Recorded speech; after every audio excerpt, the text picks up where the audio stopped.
अपनी और अपने उपदेश की चौकसी रख। नमस्कार, एक बार फिर से एंजल लाइव शो में आप सभी का हम हार्दिक स्वागत करते हैं। आइए जानते हैं आखिर इस बात का मतलब क्या है और फिर क्यों इस प्रकार चिताया गया कि तू अपनी और अपने उपदेश की चौकसी रख।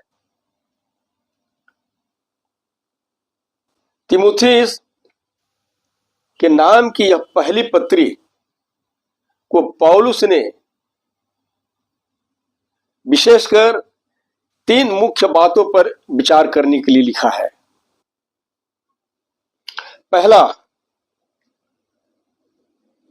यह पत्री कलीसिया में झूठी शिक्षा के विरुद्ध चेतावनी के विषय में, यह कि जैसे कि उन दिनों में लोगों की यह धारणा था कि कुछ नैतिकता के कार्यों का और रीति रिवाजों और परंपराओं का पालन करके मनुष्य जो है उद्धार को प्राप्त कर सकता है। दूसरा, कलीसिया की व्यवस्था यानी कि आराधना संबंधी निर्देश के विषय में, जो कि अगुओं और सहायकों के लिए अत्यंत आवश्यक और शिक्षाप्रद बात है। तीसरा, यीशु मसीह की एक अच्छा सेवक बनने के लिए विभिन्न विश्वासियों के प्रति उसकी क्या क्या जिम्मेदारी होनी चाहिए इस विषय में। और जैसे कि हमने अभी पढ़े कि अपनी और अपने उपदेश की चौकसी रख, मतलब कि प्रियो, मसीह के प्रत्येक सेवकों को यह ध्यान में रखना चाहिए कि वह कैसा जीवन जीता है, क्या सिखाता है, या लोग हमारे व्यक्तिगत जीवन से क्या सीख रहे हैं। मतलब कि यदि हमारी अर्थात उपदेशक है, शिक्षक है, पास्टर या कलीसिया में अगुवे होते हैं जो शिक्षा देते रहते हैं, इसका तात्पर्य इस वचन में हमारी जीवन शैली यदि ठीक नहीं है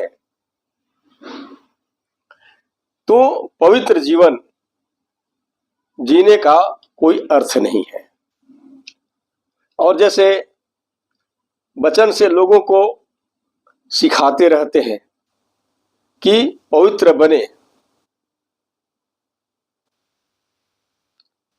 हर धर्म संस्थाओं में उपदेशक होते हैं, शिक्षक होते हैं, अगुवे होते हैं जो नाना प्रकार से उपदेश करते रहते हैं लोगों को। लेकिन यदि वे अपने उपदेश की चौकसी नहीं कर रहे हैं, चौकसी करने का मतलब है सिखाने वाले या उपदेशक या शिक्षक की जीवन शैली, जीवन या जीवन चरित्र ठीक नहीं है, तो फिर पवित्र जीवन जीने का कोई अर्थ नहीं है। और जैसे वचन से लोग यही सिखाते रहते हैं कि पवित्र बने, क्योंकि हमारे बुलाने वाला पवित्र है, परमेश्वर पवित्र है। परमेश्वर ने भी कहा है, मैं पवित्र हूं तो तुम भी पवित्र बनो। और जैसे कि पहला थिस्सलुनीकियों की पत्री 4 अध्याय वचन 3 में कुछ इस प्रकार से लिखा है,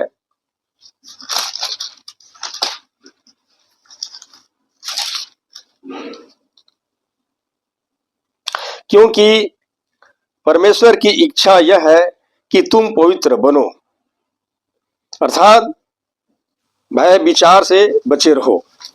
तो पवित्र शास्त्र के वचन में कुछ इस प्रकार से पढ़ने को मिलता है, और बहुत लोग हैं जो इन्हीं बातों का उपदेश देते हैं।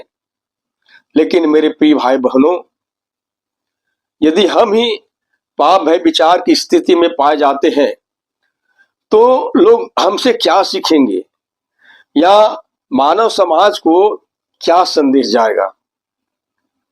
और जैसे बाइबिल की कई आयतों का हवाला देते हुए कुछ लोग प्रेम की परिभाषा भी देते हैं कि प्रेम कैसी होनी चाहिए और कैसी नहीं होनी चाहिए।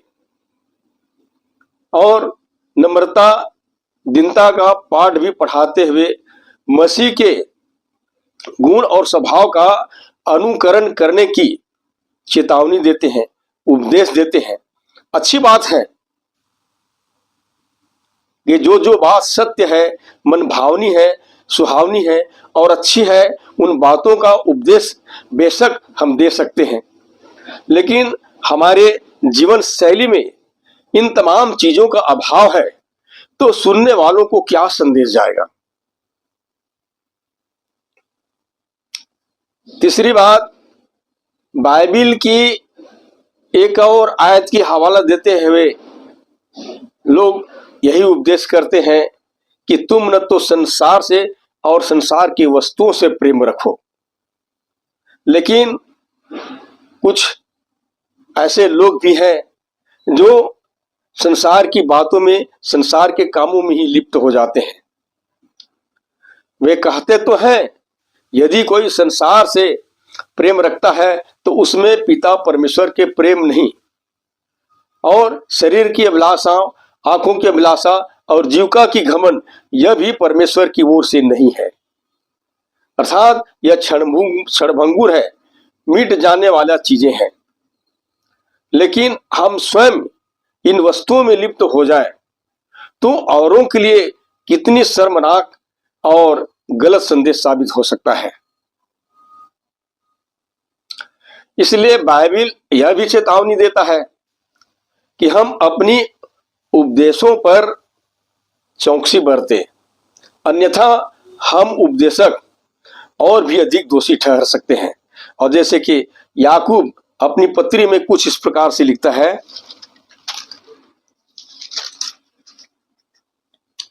जैसे लिखा है, हे मेरे भाइयों, तुम में से बहुत उपदेशक न बने, क्योंकि जानते हो कि हम उपदेशक और भी दोषी ठहरेंगे, इसलिए कि हम सब बहुत बार चूक जाते हैं। और जो कोई वचन में नहीं चूकता वही तो सिद्ध मनुष्य है और सारी देह पर लगाम लगा सकता है। जब हम अपने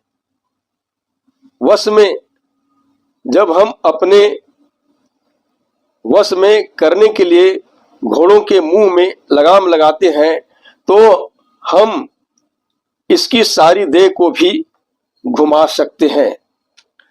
याकूब के पत्री 3 अध्याय वचन 1 और 2।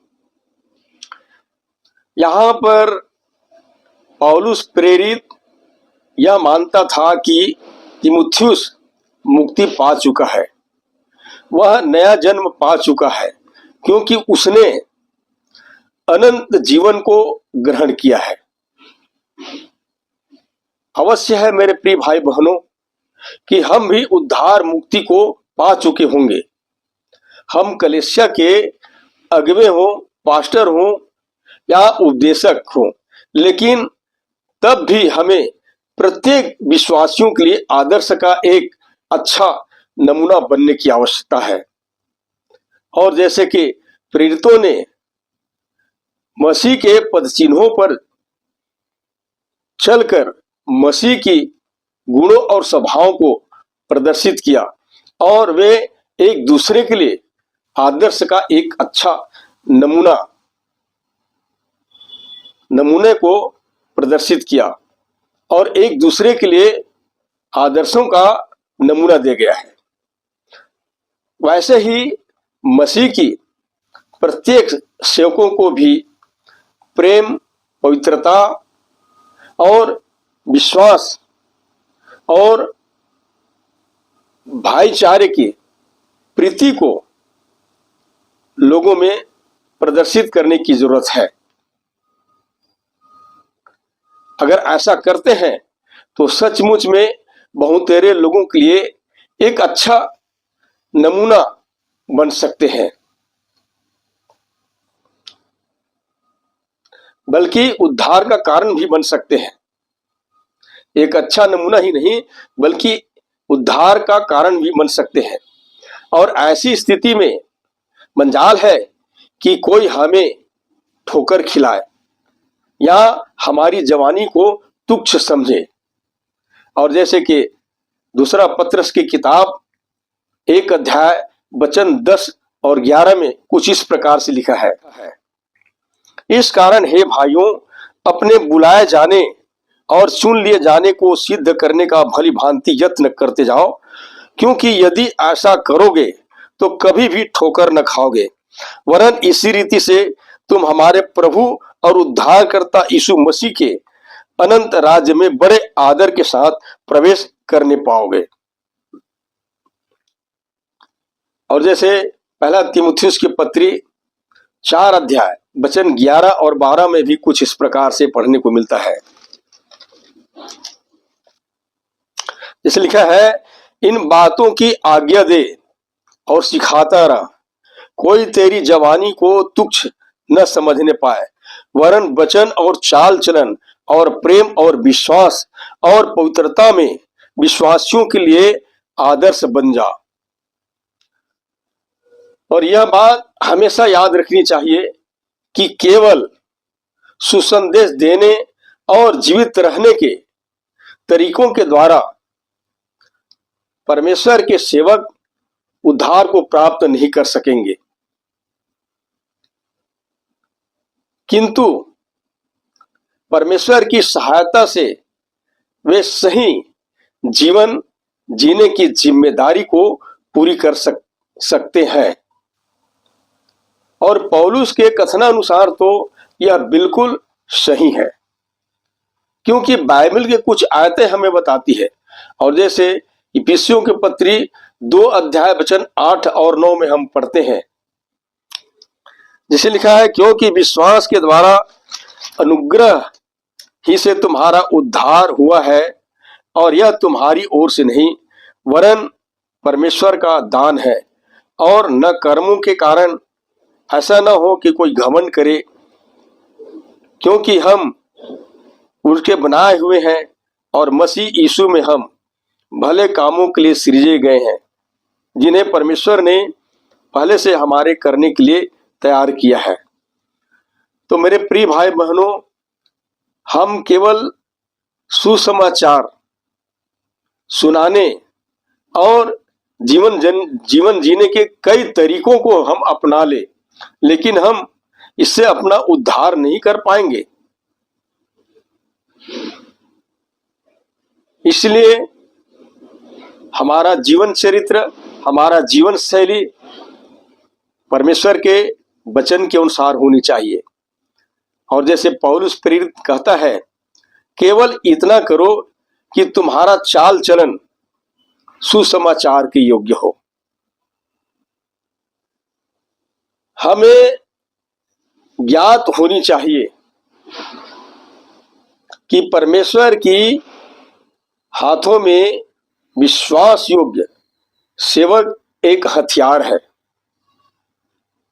जो कि परमेश्वर ऐसे ही विश्वास योग्य सेवक को ही दूसरों के उद्धार के अनुभव में लाने के लिए उपयोग करता है, उसका इस्तेमाल करता है। और ऐसे ही विश्वास योग्य लोगों को विश्वास में आगे बढ़ चलने में सहायक होता है।